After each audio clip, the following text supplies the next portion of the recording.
Dans Wakfu, chaque zone possède un climat avec un écosystème. Le climat est représenté par des cycles qui favorisent ou défavorisent la culture de certaines ressources.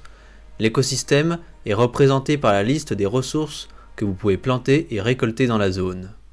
Le climat est consultable en haut à droite de votre écran ou alors en utilisant le raccourci X. La vue climat se découpe en plusieurs parties. En haut, le temps qu'il fait actuellement. Ici, il pleut, il fait 6 degrés et c'est l'automne.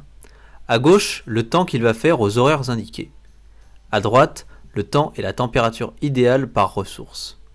La température va influencer la vitesse à laquelle poussent les ressources. La météo va influencer la vitesse à laquelle les ressources sont récoltées et plantées, en plus d'être influencée par votre niveau de métier. Il y a 3 temps possibles. Il peut faire ensoleillé, nuageux ou pluvieux. Par exemple, ici, c'est le temps idéal pour planter des sapins, car il pleut et il fait 6 degrés. Les orties seront-elles plus longues à planter et à récolter car elles préfèrent un temps ensoleillé. C'est également le temps idéal pour planter et récolter du seigle. Chaque zone farmable est soumise aux réglementations des maîtres de clan. Ces réglementations ont une grande importance si vous souhaitez monter rapidement de niveau dans vos métiers. Il peut y avoir au maximum 3 réglementations sur une zone. Chaque réglementation respectée octroie à tous les joueurs présents dans la zone un niveau de bonus sur la sagesse, la prospection et sur l'XP de récolte et de plantation. Ces réglementations vous empêchent également de planter ou de récolter certaines ressources sous peine de recevoir un malus de points de citoyenneté. Si on veut farm l'expérience, on va chercher pour chaque ressource une zone avec le moins de réglementation et pas de réglementation sur la ressource qui nous intéresse afin de ne pas être limité lors du farm. Par exemple, ici on voit qu'il y a 3 réglementations.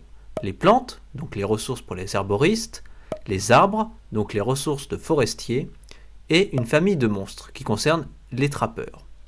Ici, le mieux pour nous serait de prendre cette zone afin de farmer des céréales qui sont les ressources des paysans, car ces dernières n'ont pas de réglementation et vous pourrez tout de même profiter du bonus relatif au respect des réglementations sur les autres ressources. À Astrub se trouvent 2 zones, une source de Wakfu et une zone de stasis. Ces zones vous octroient un bonus d'expérience conséquent allant de 20 à 40% d'expérience par récolte ou plantation. Ces zones ne sont accessibles que par des personnages ayant au moins 30% de Wakfu ou de stasis dans leurs barres respectives. Planter une ressource vous donne du Wakfu, tandis que récolter vous donne du stasis. Si vous jouez plusieurs personnages, le mieux à faire est de spécialiser 2 d'entre eux dans chacune de ces voies. C'est toujours un bon bonus à prendre pour augmenter ses gains d'expérience de métier. Pour farmer des ressources dans votre havre-sac, il vous faudra des havre-gemmes jardin. Ces havre-gemmes sont droppables sur tous les monstres du jeu.